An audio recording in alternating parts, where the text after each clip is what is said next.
Hi friends, welcome back to our YouTube channel. ನಾನು ತುಂಬಾ gap ತೊಗೊಂಡಿದ್ದೆ, ಯಾವುದೂ ವ್ಲಾಗ್ ಹಾಕಿದ್ದಿಲ್ಲ ನಾನು. ಸೊ ಎಲ್ಲ ವಿಡಿಯೋ ಮಾಡಿ ಇಟ್ಕೊಂಡಿದ್ದೆ. ಸ್ವಲ್ಪ ಶ್ರಾವಣ ಮಾಸ ಇತ್ತಲ್ಲ, ಮಂಗಳಗೌರಿ ಪೂಜೆ ಅದು ಇದು ಇರೋದ್ರಿಂದ ಸ್ವಲ್ಪ ಮನೇಲಿ ಕೂಡ ಫಂಕ್ಷನ್ಸ್ ಇತ್ತು. ಅದಕ್ಕಾಗಿ ನಾನು ಯಾವುದೂ ವಿಡಿಯೋನ ಹಾಕೋಕ್ಕಾಗಿದ್ದಿಲ್ಲ. So welcome back to our YouTube channel. ಇನ್ಮೇಲಿಂದ ನಾನು ಎಲ್ಲ ವ್ಲಾಗ್ಸನ್ನು ಹಾಕ್ತಾ ಹೋಗ್ತೀನಿ. ಆಮೇಲೆ ಯಾರಾದರೂ ನನ್ನ ವ್ಲಾಗ್ಸನ್ನು ಮಿಸ್ ಮಾಡ್ಕೊಂಡಿದ್ದೆ ದಯವಿಟ್ಟು ಕ್ಷಮೆ ಇರಲಿ. ಇದ್ದಾರೆ ಫ್ಯಾನ್ಸ್, ಇಲ್ಲ ಅಂತ ಏನಲ್ಲ, ಪರ್ಸ್ನಲ್ ಆಗಿ ಮೆಸೇಜ್ ಮಾಡಿ ಹೇಳ್ತಾ ಇರ್ತಾರೆ ವ್ಲಾಗ್ ಹಾಕಿ ಅಂತಂದೇಳಿ. ಆಮೇಲೆ ನಾನು ಶ್ರಾವಣ ಮಾಸದಲ್ಲಿ ಪೂರ್ತಿ ನಮ್ಮ ರಾಣೆಬೆನ್ನೂರಲ್ಲೇ ಇದ್ದಿದ್ದು. ಸೊ ರಾಣೆಬೆನ್ನೂರಲ್ಲಿ ನಾವು ಶ್ರಾವಣ ಮಾಸದಲ್ಲಿ ಎಲ್ರಿಗೂ ಗೊತ್ತು, ಯಾರಾದರೂ ನನ್ನ ವ್ಲಾಗ್ ನೋಡ್ತಾ ಇದ್ರೆ ರಾಣೆಬೆನ್ನೂರವರು ಯಾರ್ಯಾರು ಕದ್ರಮಳ್ಗೆ ಆಂಜನೇಯಗೆ ಪಾದಯಾತ್ರೆ ಹೋಗಿದ್ದೀರಾ ಸ್ವಲ್ಪ ಕಮೆಂಟ್ ಮಾಡಿ ಹೇಳಿ. ನಾನು ಕೂಡ ಪ್ರತಿ ವರ್ಷವೂ ಪಾದಯಾತ್ರೆ ಹೋಗ್ತಾ ಇದ್ದೆ. ಸೊ ಈ ವರ್ಷವೂ ಹಾಗೆ ಫಸ್ಟ್ ವೀಕೆ ನೆನಪಾಯಿತು, ಹಾಗೆ ಹೊರಟೆ. ಫಸ್ಟ್ ವೀಕೆ ನನ್ನ ಫ್ರೆಂಡ್ ನೆನಪು ಮಾಡಿದ್ಲು, ಹೊರಟ್ವಿ. ರಾಣೆಬೆನ್ನೂರಿಂತ ಕದ್ರಮಳ್ಗೆಗೆ 15 ಕಿಲೋಮೀಟ್ರ್ ಆಗುತ್ತೆ, 15ರಿಂದ 16 ಆಗುತ್ತೆ. ಸೊ ನಮ್ಮ ಮನೆಯಿಂದ ನಾವು ಹೋಗಲ್ಲ. ಈ ಕಮಾನ್ ಇದೆ ಅಲ್ಲ, ಈ ಕಮಾನಿಂದ 8 ಕಿಲೋಮೀಟ್ರ್ ಆಗುತ್ತೆ. ನಾವು ಇಲ್ಲಿ ತನಕ ನಾನು ನನ್ನ ಫ್ರೆಂಡ್ ಬೈಕಲ್ಲಿ ಬಂದು ಇಲ್ಲಿ ಬೈಕನ್ನು ಪಾರ್ಕ್ ಮಾಡಿಬಿಟ್ಟು ಇಲ್ಲಿಂದ ನಡ್ಕೋತಾ ಹೋಗ್ತೀವಿ.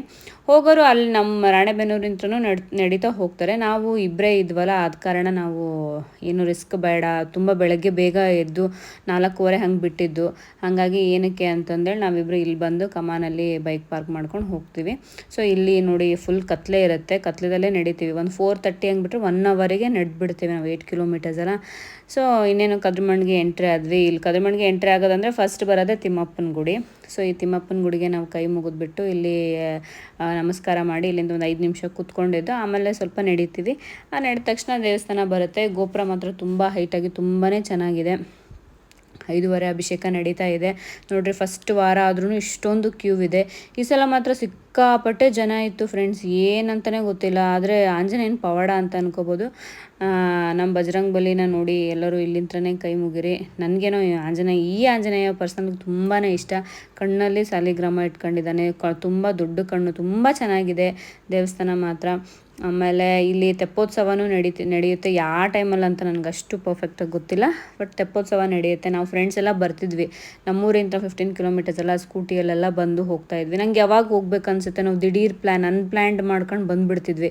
ದಿಢೀರಾಗಿ ನೆನಪು ಮಾಡ್ಕೊಂಡು ಬಂದು ಇಲ್ಲಿ ಮಿರ್ಚಿ ಎಲ್ಲ ಚೆನ್ನಾಗಿ ಸಿಗುತ್ತೆ. ಆಮೇಲೆ ಇಲ್ಲಿ ಅದೇನೋ ಮಾಡಿರ್ತಾರಲ್ಲ, ಅದು ಅವರು ಇದ್ರೊಳಗೆ ಏನಂತ ನಂಗೆ ಗೊತ್ತಿಲ್ಲ, ಆ ಪೂಜೆ ಎಲ್ಲ ಮಾಡಿದರು. ಅಲ್ಲೇ ರಾಯರ ಸ್ವಾಮಿ ಮಠ ಕೂಡ ಇತ್ತು ಪಕ್ಕದಲ್ಲೇ, ಅದನ್ನು ಕೂಡ ನಮ್ಮ ರಾಯರನ್ನ ನೋಡ್ಕೊಂಡು ನಮಸ್ಕಾರ ಮಾಡಿಕೊಂಡು.